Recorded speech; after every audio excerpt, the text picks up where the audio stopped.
Welcome to this episode of Walden Wong Art, and today I'm going to be showing you something that you haven't seen yet. Well, not until August 25th at least. Let me show you what it is. DC Comics, they sent me comp copies, artist-proof copies of this book right over here. They sent me 7 of them. These are pre-production books. This book is going to be released on August 25th, and this is one of the books that I worked on, Gin Lock. I'm going to be showing you a sample of everything that's inside this book. Not only that, as a treat to you, I'm going to be showing you all the original art that I've done for this issue right over here. So we're gonna look at each of these pages, all the original art right over here. Let's do a quick flip alongside the graphic novel. So without further ado, let's check out this book. Okay, so here's Gin Lock, the published book. This will be in stores towards the end of August. I'll add links below to the video description, so if you want to order on Amazon, you'll be able to get one of those there. And let me show you the spine. Here's the spine. Here's the back of the book right over here. And we're going to flip through this whole book, and then we'll look at the original art right over here. So right over here, let's look at the first page. Let me show you the credits. Here's the credits of the book right over here. And then we're gonna look for the very first page. The first page, just like how everything starts off, there's a little baby right over here. So let's take a look at the first page. The published piece as well as the original art. So here's the original art for this piece right over here. And then here's the published page. Now, we're gonna look through each of these because when we were working on the book, there were some corrections. So on this page, right over here, this was how it was inked originally. The penciler is by Carlo Barberi. He's a good friend of mine, and I've inked it. And then we work, the way we work is he'll send me his pencil files through email. I'll print out on blue line and then I'll ink on top of it. Every so often we will have some adjustments that we need to do, and then we would just do that there. Like for example, right here on this panel, this bottom panel, we had to change the face a little bit. So let's look at the published piece right over here. On the last minute, we had to adjust the face a little bit. It could be the jaw structure that was changed right over here. And then with this character right over here, we had to add some a different jaw line. So here's that piece. So what I did was, I would take the new file that Carlo sent me, I would print it on the back of the board, and I would ink it. Once I'm done inking it, then I would go back in Photoshop and I would take that and place it on top of the original image that I inked. Okay, there's that page. Here's another page that we had to do some adjustments on. So right over here, let's look at the original art. So I inked it like this originally. Here's the published piece. Okay, and there were some changes, and if I recall, it was a jaw structure. So on the back, right over here, I printed it out twice. So blue lines, usually when pencilers sent me a file, it's in gray, and I'll convert it in like a light blue. This is what it looks like, a light blue here. And then when I ink it, it'll be all like, you know, black inked. And then the reason we do this in blue is when we're scanning in Photoshop, we can knock out all the blue. So that way we don't have to go in there and erase pencils and stuff like that. So this was the piece. I took that piece, I scanned it on the back, and I superimposed it on top of the original piece. Some artists, what they'll do is they'll take, when they need to do a patch page, they'll print that on a separate page. And I used to do that. I used to print on a separate page, and after printing on a separate page and then doing the artwork, and I would file it away. And then sometimes when I bring it to conventions and I sell the artwork or people buy the artwork, I lose track of the patch page, and I end up with all these patches and I don't know what to do with them. So now I decided that anytime that I have to do a patch, I would just print it on the back of the original art. That way, whoever gets the original artwork, they will have both the front as well as the patch. So let's continue looking at the rest of these, and I'll continue talking about original art as well as the published piece. When we work on original comic books, we get these Bristol boards, like right over here. This Bristol board was from DC Comics. They'll send us these Bristol boards, and it has all these markup areas. These markup tells us where all the panels will be, where the trim lines are, where the crop lines are. Here's this page. This one also has a patch. When we worked on this bunny here, if you look at this bunny, how I worked on it, it looks different than the published piece.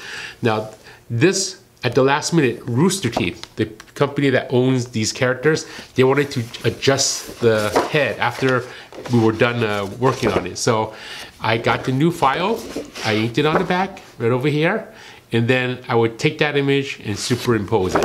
So this, I mean, to the regular viewer, it may look like the same, but there's slight adjustments. Like for example, the iris in the pupil is different than how it was originally. Okay, the next piece is a double pager. This double pager is a nice double pager. Let me show you how it was originally. Okay, so here is the back of it. Okay, so I started working on this. I printed it out, and here's how it looked originally. I started inking the faces. Here's a published piece. You can see the slight differences. Okay, after I printed it out, I ruled the lines, and I started inking the faces, and then right when I was working on the faces, the editors contacted me. Oh, we need to do some changes. Can you do that? And instead of doing patches, what I've done was I just printed out the whole page because I didn't really start inking the majority of it yet. So I printed it out and redid the faces right over here. So here's the faces. And then here's the double pager. With blue lines these days, I would just print them both out like this, and then I would attach the center. After I attach the center, then I would ink all the lines right in the middle. After I ink all the lines in the middle, then I would detach it, and then I'll continue inking them separately. That way, I don't have to worry about smudging the back of the artwork. Say, for example, I had the artwork like this and is attached, and when it's attached and I fold it and I start inking it, there'll be a lot of smudge on the background. So that's why I detach it while inking. Now this page, the next page right over here, we have an army full of characters. Okay, I'm gonna call this the spider character right over here. It's like a spider robot. This was duplicated a lot of times. As you can see here, there's a lot of blue printouts. I didn't ink those. I've only went in there with a really fine micron and inked in all those little details. I'm going here, goes closer. And then I ink one row of these characters because these characters were standing in line perfectly. So what I did is I ink one of them, and in Photoshop, after I scanned it, I would duplicate that image here, here, here, here, and here. And I would adjust the size just a little bit just to make some bigger and some smaller. And then with the row of people, I would just ink one line and I would stack it neatly. So that's how I do that. And then later on in the future pages, there's gonna be these spiders that show up again. So we'll see those. Okay, so there's that page. And then here is this fun page right over here. All the special effects. When I was working on this project, it kind of reminded me of Transformers because of all the robots there were. And then all the lines that I've done inking the robots, I would use templates. I would use templates, French curves, flex curves, all just a lot of different things to make mechanical stuff look mechanical. Like for example, this rope over here, I would use a French curve as well as a flex curve, as well as a flex curve, and I will also use templates and a lot of things. And then here's a ruler, a lot of work just to make it look nice. Okay, and then here's another page right over here, original art. Now this texture here, Carlo Barberi, the pencil who I was working with, he actually inked this digitally on Photoshop. I kept that in a separate layer, and I would print everything else. I would print everything out first, and I would keep that layer on my computer. When I was done inking everything, I would scan the file, have that file in Photoshop, and then replace that layer back on top later. So that's how that was done. Okay, and here's same with this one. This was a ink file that Carlo Barberi, the penciler, sent me, and then I would save that file, print everything out, ink it. When it's done inking, I would scan it. After scanning, I would replace that layer file on top. Okay, so there's that page. And let's continue looking at the rest of the original art. And right over here, we can see, here's the pretty page. Here's the original art. And right here, those little spiders shows up again, but only this time it's small. Look at the size of my hand and look how small those are. And we'll have to ink in all the little details. So I would just take it from that previous page that I showed you earlier. And I would just stat it right over there. And then here's the printed copy. So here. Again, if you're interested in buying this book, Genlock by DC Comics and Rooster Teeth, I'll add links below the video description so you can order it on Amazon. Again, this is released on the end of August 2020, so if you're interested in getting that, it'll be available there. Okay, here's this page. So some of you will be seeing this video before it comes out, so this is a preview of this book. These are like comp copies, complimentary copies for artists to look at. So these are not out yet before August, the end of August. And then here's this page. Now the stars, look at all these stars. Let me explain how I worked on these stars. For this project, what I've done was I would use masking fluid. Masking fluid is this fluid for watercolors. And then what I'll do is I'll spatter all those masking fluid on top with a toothbrush. After it dries, I will go back on top and ink it. I would ink those spatter area, and then when it's done, when it's dried, I would just use an eraser or use my hand and kind of erase all the smudge areas out. And then that's how I get those stars. Okay, so that's this page right over here. And then we have the next page, which is this one. This one, here's the original art that was inked, and there were some corrections to this. So let's look at the back of this. On the back, well, not actually corrections. This character right here puts his arm through this character. And in order for us to do that, Carlo had a separate file. I inked down a separate file on the back, and then I inked the whole character here. So we'll take a closer look right over here. Okay, so that hand. So that character is not in there yet. I would just I would ink it on a separate piece and place it on the back later in Photoshop, right over there. And then we have this page over here, right over here. This is probably the only page in the whole series, in this whole book, that has the most ink, right over here. Okay, and then next, these comics, every so often they'll put like a cover on one page or like a white page, like for example a white page over here, just to help separate chapters. Okay, there's one chapter here. And also, if there were double pagers, if you don't have that separation, part of a double pager could be on this page, and then the end could be on that page. So it's better to have it separate with like a filler page. That way all your pages are lined up nicely. Okay, so right over here, we have this page. You'll see that I've inked, right here, I've inked the bottom portion, and then the top portion, they're still blue. Those haven't been inked because that character right over here, he repeats himself. Okay, the only thing that changes is the TV monitor on the back. So right over here. So what I've done was I've inked all of this on this panel, and then I will ink all the monitors in the background. And after that, I was scanning in Photoshop, and I would clip this image, crop off the background, and I would superimpose that image here, here, and here. This way I don't have to ink the same thing over and over and over again. Okay, right over here. And let's look at the next page. Next page here is the original art. And here's the published piece. Now, if you look at all the original art to the series, you're gonna notice that around the middle of the book, on all these books, right in the middle, it kind of crops off. Now, DC Comics originally made this as a web comic. So for each page, this would be like, for example, page 1, page 2, page 3, the top portion, and then page 4. Okay, so it fits to your television monitor like that. So it was originally made as a web comic first. It was so popular that DC Comics decided to make it into a comic book.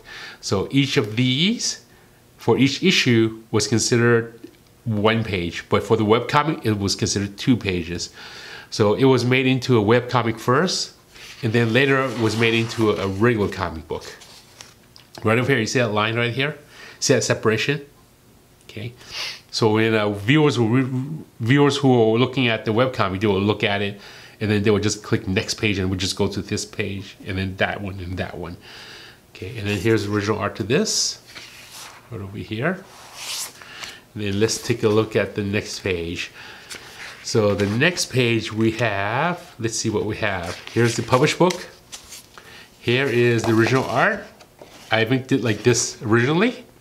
Okay, let's take a look and see if you can pause the video and find out what the difference were. Okay, now I'm going to continue. We had some changes, some editorial adjustments. So right over here, we had to add the bunny ears right over here. We had to change the hands over here. And this little character right here, we had to add the bunny ears. We're gonna flip it back. Notice here, there is no bunny ears in the initial original art. There's no bunny ears right over here. And the hand, the way it was holding the object, it's different because we had her holding the bunny ears. She would put the bunny ears on, and right here, the bunny ears, she's wearing it. And then she doesn't have the bunny ears anymore. That's why we had to adjust that. Okay, so that's how the difference between the published piece and the original art. And then here's this one. Some of the viewers in one of my past videos, they said they enjoy looking at some of the published comic book in comparison to the original art. So this is one of the videos. So if you enjoy more of these videos, please comment down below and let me know so I can make more of these videos where we can compare the original art that I've worked on with the published comic book right over here. Okay, and don't forget to hit that like button and subscribe, and if you haven't done so, hit that notification bell. Okay, and right over here, here's this page. Very nice. Yeah, a lot of straight edges, a lot of ruler work, a lot of template work. And then when I work on the characters, that's more of the organic where I'll use brushes, quills, microns. And here, yeah, Carlo Barberi, the pencil, he's an amazing artist. Look, here's the size of my hand. Look how detailed this small area is. I'm gonna come in closer so you can see. Yeah, look at the published piece right over there. And then as a comic book gear, I always like doing these textures, these cross-hatching, basketing, actually cross-hatching, tapering textures. Viewers may not see it like right away, they would probably skim through it, but that's one of my most enjoyable things to do, like that texture right over here. Okay, we're gonna continue on with this page. Okay, look at that. Here's original art. Here's the published piece. Okay, we'll look at the next one. Here we go. Now this was fun to work on, mainly for the honeycomb effect. The honeycomb effect. I could have used white ink and then just draw around it, but I decided to just ink around the white areas. So that's why I was taking my time with a technical repeatograph pins. Okay, so yeah, all these different tools I'm telling you about, you can get it at my Amazon store. It's my Amazon store link. I'll add that below the video description. So if you're interested in becoming a comic book artist, or if you want certain tools, check out my Amazon link. It'll show you all the art supplies and tools that I have, so you can order there. Now here's this page. There is some changes. Okay, originally, let's see. Originally, it was like this. I printed it out, I ruled the lines, but at the last minute, editorial said we need to change some stuff. See if you can find what needed to be changed. I'll give you a few seconds. You can pause the video and look, and I'm going to continue now. Carlo drew it without faces. They were wearing helmets. See that? They were wearing helmets. But on the published piece, you'll see that they have a face to the costume. It's right here. Helmets, see that? Okay, so I had to scrap all that and I would print on the back and redo it. This time I would have the faces of the characters. Over here, see the faces? And how it was originally? Originally it didn't have any faces. Okay, and then the next page we have here is this one. Let's take a look at the original art. Okay, for some of you who have never seen original DC comic art boards, especially Marvel comic art boards, they have these blue lines. One line is a crop line, the solid line. The other line is a bleed line. Some artists, they'll attach pages, they'll trim off this area, attach 2 pages, like they'll attach 2 pages to the trim line and then draw it together. Okay, next we have this published page here, and here's the original art. Take a look. Look at the size. This is at 100%.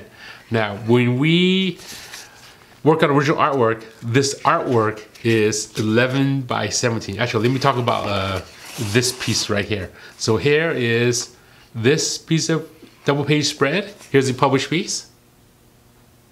Here's the original art. And there was some adjustments. See if you can find out what the adjustment. Okay, here's the published piece. You can pause the video, study for a little bit. Actually, you know what? I'll just put it right over here. You see what the editorial made a change? These characters has faces on the published piece. When I originally inked it, it did not have faces. I'm gonna bring it up closer to the camera so you can see. See that right over here? Helmets, faces. So I had to go back and re-ink the faces. Carl had to redraw the faces. I would ink it like that. And then after that, I would scan in Photoshop and superimpose that on this piece right over here. Right over here. Okay, so we have that. Okay, now we're gonna look at the next page. The next page, there was also something that also needs to be adjusted. And this is gonna be very, very minute in detail. See if you can find it. Okay, you probably can guess. Okay, here's the original art. Here's a print comic. Now, yep, you got it. It's right over here. These characters originally were wearing a helmet. In the printed book, you'll see them with faces.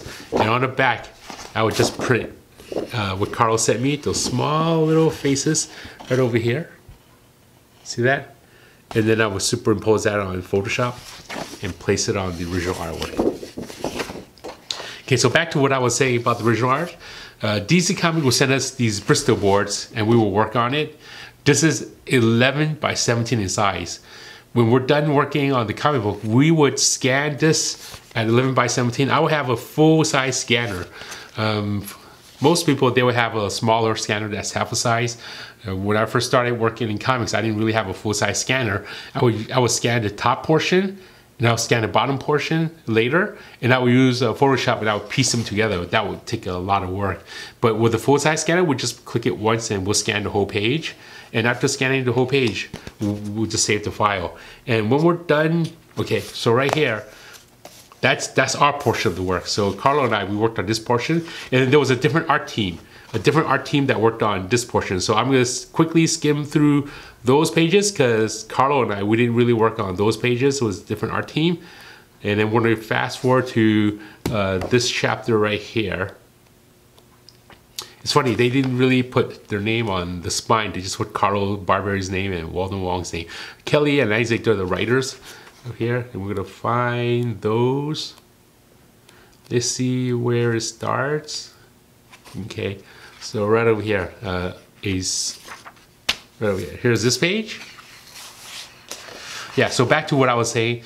We will get this, we'll scan it at 100%, and look how big the original art is compared to the printed book. Okay. Once we scan it, we would reduce it by 67%. Reducing it 67%, this is the size of a comic book. Now, for those of you who plan to work on comic books, let me explain how comic books are scanned. When I'm done inking comic books, I will scan it at 600 dpi in full color. I will scan it in full color. When I'm done scanning it in color, I will use Photoshop and I will select all the blue areas, okay? And not only that, after I select it, I will remove all the blue when it's in the color format. After I remove the blue, I will convert it into a grayscale. When it's in grayscale, I would then adjust the levels and contrast of the artwork to make all the areas dark. Like if you look here, the ink areas, you can see there's a little bit of gray, but in Photoshop, you can use that and adjust that where everything is completely black. After it's completely black, I will save it as a TIFF file in grayscale at 600 dpi. DC Comics prefer their artwork to be saved at 600 dpi, whereas Marvel Comics, they prefer their artwork to be saved as 400 dpi. Both of them is good, depending on what the publisher wants. So the minimum 400 dpi for color files, if you're planning on making comic books and saving files that way. So here's the original art to this one. And then here's the published book. Look at how much detail the car is over here. And then later on it's covered up by word balloons. I don't know why they didn't put the word balloons right over here. You know, why have to cover up? I mean, you can just draw you can put the tail go from here to here and then put the word balloon here. Anyway, that's a letter's choice. And then we have the next page right over here. Here's the original art. And then here's the published book. Okay. Again, if you enjoy these videos, let me know. Comment down below so I'll make more of the same videos. You can see the nuances and differences of the pages. Here's the published piece here. And then here's the published piece here. And here's the original art. Can you spot the difference? See if you can spot the difference. Okay, pause the video if you want to take a little bit longer to look. Okay, so right here, when we worked on the comic book, we had the words Shakespeare right across the book spine. After it was sent to editorial, and I didn't even know about this until just seeing this book right now, they decided to change the words to the Tempest. Okay, right over there. You see that? Okay. Now you're probably asking, Walden, how did you have those words over there on your original artwork? So when I get the file, Carlo Barberi, the penciler, he put that there as a font already. I saved that font. I put it aside. I would print everything out in blue line, and I would attach this font back in there, and I would print this out in black and white. So not everything was in blue. I would print blue and black at the same time. Okay, now let's look at the next page. And if you're a little bit confused, if you have questions, comment down below and I'll respond. I usually respond to everyone who comments on my YouTube videos. It's the least I can do for you spending the time to watch my videos. So far I've been commenting back on everyone. So here's the original art to this one. Here's the published piece. Okay, and then next we have the original art for this page and the published piece here.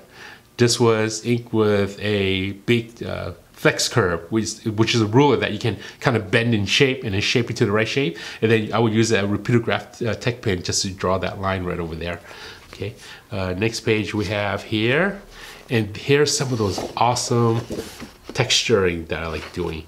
With the colors, you can't really see it, but with the black and white, you can see it. One of the things I enjoy about black and white artwork, you can actually study the line work of the comic book artists and then see what they do. When I first started working in comics, there was not a lot of comic book art on the internet. So I would go to comic book conventions and talk to comic book artists and ask them, how do they do this? How do they draw this line? Just so I can learn from them. And then we have the next page, which is this double pager. Okay, this double pager right over here. I'm gonna flip this over. Let me explain a few things about this double pager because there's a little bit of adjustments here. So here's the printed piece, and here's the original art. And then right here, when we worked on this, we didn't have this section yet. So I got that in a separate layer from Carlo Barberi, and then I would ink that piece here. I would ink that neck piece right over here. You see that published piece? I would scan that, scan it in Photoshop, superimpose this little image on top of the final image. That's how we got that. Carlo, he also drew these buildings in a separate layer. So you see a building here, the clouds here. Okay, and then he would give me the files, and I would take that file, remove that file, print it out in blue line, ink it, and then scan it. And then after I'm done scanning it, I would replace those layer files on top of the original art. That's why this art looks like this, and that's how the printed book looks. Okay, so I hope you're also learning something from the original artwork here. Okay, right over here, here's the printed page. Here's the printed page, and here's the original art. Okay, and then right here, here's the next one. Now here, you'll notice that I have stars on the printed page, but in the original art, I didn't have anything. Right here, if you look at the blue, you'll see the words BWS. When I started working in comic books, one of the comic book artists that were pretty popular at the time, his name was Barry Windsor Smith. And as I got these photocopies and I was learning how to ink, I thought the words BWS means Barry Windsor Smith, thinking that he was supposed to be the artist that would ink the pieces. But it was later on when I was working in the comic industry that I knew that BWS stands for Black with Stars, meaning that the penciler wanted the inker to add stars into a black background. Here's this page. Okay, back to what I was saying earlier. So before, when I was working in comics, there wasn't really a lot. I would go to comic book conventions and I would meet artists and I would pick their brains, ask them what tools they use, how do they approach inking certain lines, how do you know which lines on line weights to make thicker and how to make thinner. I get asked that question all the time. The more you work in comics, the more you practice inking, the more you understand. And it just comes out naturally. Okay, so here's this panel here. Okay, now this circle, I could have used a compass to ink that circle, but I did that on Photoshop. I printed it out in black and white, this round circle in Photoshop, so it's a nice round area. And then everything else I printed in blue line, and I inked that. So right over here. Okay, next page we have this. So how many of you have been keeping track of how many pages that we have so far? Because I didn't even count how many pages I have here. I like this part because it kind of reminds me of the spider Venom logo a little bit. Okay, so we have that page, and then we have this page where it's kicking down the door, the original art, and the printed page. Yeah, if you have any questions, comment down below. I'll respond to all your questions. Please subscribe to my channel if you haven't done so already. And hit that notification bell, so anytime I have new videos, you'll be one of the first to see. Thank you very much. Here's this page, the printed page, and then here's the printed page right here, and here's the original art. Okay, and then here's this one right over here. Now, right here, I could have stacked this one. I could have just inked one character and then one background, and it took that background and replaced it on all the other panels. But I decided, you know, this isn't really that hard to ink. It just takes a little bit more time. So I decided to just go ahead and just ink everything in on time. Now, if you like some of my art, I do have a website. On my website, I have a shop store, so you can order some of these original art, like what I have over here. You can order original art as well as prints that I have. So check out my site over there is waldenart.com, and check out the shop page. Here's the printed page right here. This is a nice page. I remember the writers, Kelly and Langston, they mentioned that this is one of their favorite pages. And here's the original art to it, right over here. 11 by 17. So both pages, if they were attached together, it'll be 22 by 17. Okay. Okay, and then the next page right here. Here is the, did I skip the page? Oh, here, right over here. So here's the original art. And here's the printed page. You'll notice this texture was fun. I remember just like doodling a lot and just adding a lot of different textures here. Now you notice that on the printed page there's eyes here, as well as there's a smoke over here. Carlo, again, he added this with a digital effect with the eyes in a separate layer. I would just remove that layer, print it out and ink, ink and cover up everything. And then later when it's done, I would just take that layer and put it back. So that's why you see eye here, you see some smoke over here. Okay, and then we have the next page over here. This dragon was so fun to work on. The mouth over here. I know it's a background, but it was just so much fun. Like when the mouth is open and all those, the teeth, the spike of the teeth, that was a lot of fun to work on. Okay, and then we have the next page. And I remember working on the samurai outfit. This samurai outfit took some time. Everything you see here were used with a template. And I should mention, all of these characters, the interior, I use templates for. I use French curves, flex curves, ovals, rulers, for everything you see here. And these characters appear a lot. They appear a lot. And I would French curve, ruler, template, everything. Because I wanted all the lines to be as perfect as possible, to be as precise as possible. Okay. And here's another page right over here. So right here, mostly all that were used with templates, and then the hands were used like freehand. Even this ruler, this stick over here, the stick right over here, this stick, I use a French curve or a flex curve or a ruler, or I'll pivot the ruler while I'm inking that line. These round logos, again, Carlo Barbieri, the penciler, he sent me these in a separate file, and I would take that and I would remove it, ink it, and then place it back later and print it out that way. Okay, here's this one. Yeah, this dragon was just so fun. Dragons is just so fun to like work on. I like all the sharp tips of it. Right over here. Here's a printed page, and here's the original art. Yeah, so this book, we had about 10 pages to do a month, but because they were more in detail and because editing, it took a little bit a while longer. So here's the printed page. Here's the original art, and again, with the original art, you see all these energy lines, which was placed in there later. Okay, and then we have my favorite dragon again. Every time he showed up, it was pretty exciting. Okay, here's a pretty page. Okay, right over here, and then right the next page, the action sequence page, we have this page right over here. And then the printed page. Look at that dragon. Look how nice that dragon is. Look at that. This was so fun to work on. Okay. I wish this dragon showed up more, so we could just draw more teeth, more spikes, more edgy stuff. Okay. And then here we have this page. Lots of template work. Okay. Again, I could have inked one page, statted, but because they look so cool, I took that extra time to ink it twice. Okay, right over here, here's a pretty page. Again, all these, I use templates, rulers, French curves, straight edges, on everything on the costume. Unlike Superman, where you're only using a few, pretty much everywhere. I would say maybe one of this took maybe 4 to 5 minutes to do, so it did take some time. Okay, and then when they were in the robot form, it was even longer. It took even longer. Right over here, here's the robot form. Everything.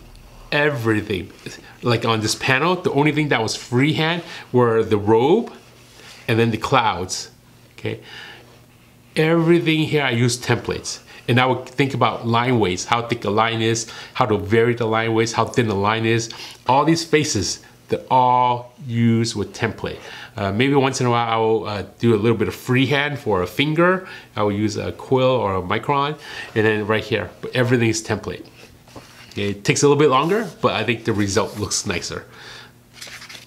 Okay, right over here, here's more robots. I remember working on Transformers a while back for a different publisher and the Transformer robots. It was exciting to work on Transformers, but it took a lot more time. But at the end result, if you ink everything with a template, it looks more robotic. It looks more machine made. If you're freehand, you have wobbly lines, it doesn't look as nice. Here's this page right here, the original art. And then here's the printed comic. Okay, and then next we have this page. You're gonna look at this and think, how do you do the backgrounds? It's kind of grayish. Again, that was a different layer that the penciler sent me, and then I would print it out in like a gray layer over here. You notice here, there's a bit of a whiteout, okay? Because either my hand smudged and kind of like got ink all over. Now, as a comic book artist, it's okay to use whiteout on your original art, because when you're printing the comic book, you don't really see the whiteout. And then I remember when I first started working in comic books, one of my comic book friends, they told me, you know, Walden, it's okay to make mistakes every so often, just use whiteout. And I go, whiteout, that looks like it's a mistake. It's okay, because when the book's printed, no one sees your mistake. And I was thinking about that, okay, I can use whiteout for mistakes. That means I can also use whiteout to do negative lines, negative space lines. So I can use whiteout to do different effects. So I started using different whiteouts, and I started buying different white ink and white pens and started doing that. Okay, here's this one. Everything's all this skull over here. Look how cool that skull is. Okay, straight edge, and then some of the rubble, break up the lines. Right over here, freehand here. There's my favorite dragon in here. Dragon again. There we go. And then we're gonna look at the next page. Now, on this page, the only thing that was used with templates is this staff right here. This staff and maybe this logo. Everything else was freehand. Look at that. What a fun page to work on. We're getting near the end of all the original art that I've done for Genlock, which is kind of sad. I remember working on this and knowing that the end was coming, and it was such a fun long run. It took a lot of months to work on this graphic novel. And then coming towards the end, it's kind of sad. It's just like this video. I'm coming towards the end. It reminded me of the time when I was working on the book. So right here, okay, right over here, and then we have this page right here. Here's the original art. Okay, all this here were layers that the penciler sent me, including the smoke. I just removed it and then put it back in later. Put it in and print it out in blue and printed that on black. Here, look at all these robots. I think they just look cool. They kind of remind me of Gundam figures, Gundam characters, okay? Like Shogun warriors and stuff. Okay, here's this page. Here's the original art. Let's take a look at the original art right here. And the printed page. Look at the face. Look at that. Okay. Very cool. Okay, and we're gonna look at this page. Yeah, so yeah, please comment down below so I know that you enjoy these videos so I continue making more of it. If you have ideas for other videos, comment down below because I do listen to audience feedback. If they want something and they want to know more about something, I've actually made whole YouTube videos based on one of their questions. So yeah, well, let's see. This one is, oh, this one's upside down. Okay, so there's this one. Okay, so it's labeled this way. I labeled it. But when I printed the file, I printed it upside down. But it's still okay, as long as we know what page number it is. Now, if you're a comic book artist and you're making pages, always remember to label your issue number and your page numbers. In the beginning, I used to work in comics, and then I would not label the page numbers or the issue number. And then when I was done working on the pages, I would scan it and not know which page this issue number was. Like which issue number, or actually more importantly, which page number. So I was spending time trying to find out what page number it is, because I gotta name the file and send it to the publishers and editors, because the colors, they also want to know what page number it is, so it'll be easier, because we're also referring to the script. Okay, now here's this page right over here. Okay, now here, there's some adjustments. Now here's the printed work, and here's the original art right over here. Pause the video, see if you can find the difference, and then unpause it if you found it or if you give up. Okay, now there is a difference. Now if you look at this character,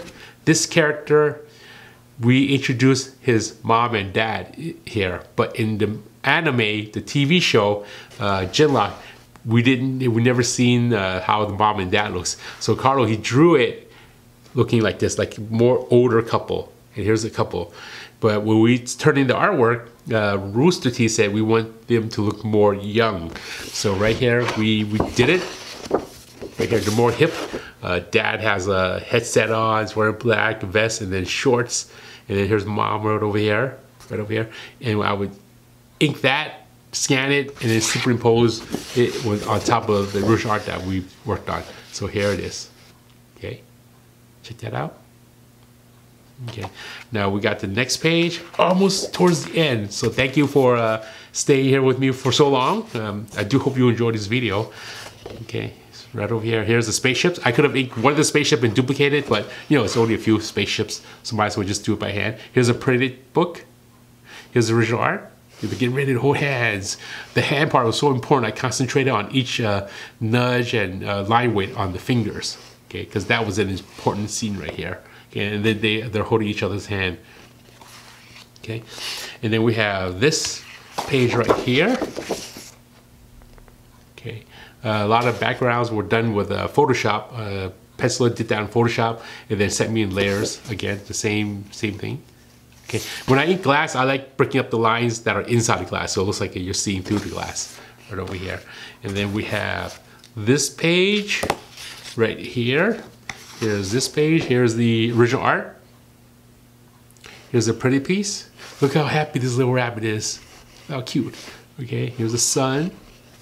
Okay, and next we have this page. Second to the last page. We're almost there. Okay, and then notice the side, the pencils were kind of wobbly. I just went in there with a round template and fixed that. Look at that. Okay, look, it's doing that, the cutesy peace sign next to the eyes. Okay, and then we have the last page, the spaceship flying into the sunset. right over here. Okay, here's the published book, and here's the original art. Okay, they're in their ship, they're getting ready, they're sitting down, suiting up, and then they're flying into the sunset, just like an old Western. Very cool. And then in the end, here's the credits. We'll show you the credits right over here. And then the last 2 pages of the book. Here's a Jim Lee, Alex Sinclair variant cover for issue 1 that they did. They just reprinted it in here. And here's the last page. And here's the spine. And that's all the original art. So let's see how thick of a stack that is. So this is the original art right over here. A pretty big stack right there. So, and here's the graphic novel. So there you have it. That is the Genlock graphic novel by DC Comics. Links below the video description. So if you want to order one of these, or 2 or 3 for yourself or for a friend, order it below. So I hope you enjoyed this video of me going over the published comic book along with the original art. Okay, if you like it, comment down below so I know. Please like, share, and if you haven't done so already, subscribe to my channel and hit that notification button so anytime I upload a new video, you'll be one of the first to see it. Check out my website, it's waldenwongart.com. On my website, you'll see a lot of stuff, especially news about what's coming out, blog, videos, a lot of good things that you can check out. And check out my Patreon page. My Patreon is patreon.com/waldenwongart. On my Patreon, there's different tiers that you can show support. So thank you very much. So until next time, I hope you enjoyed this video with this graphic novel. I hope you learned something from the original art that I've worked on over here. And until next time, stay cool, be well, and take care. Bye-bye. And today, I'm going to show you something that you haven't seen yet, not until August 25th. DC Comic. What? DC Comic. It will be in stores on August 25th. DC Comic.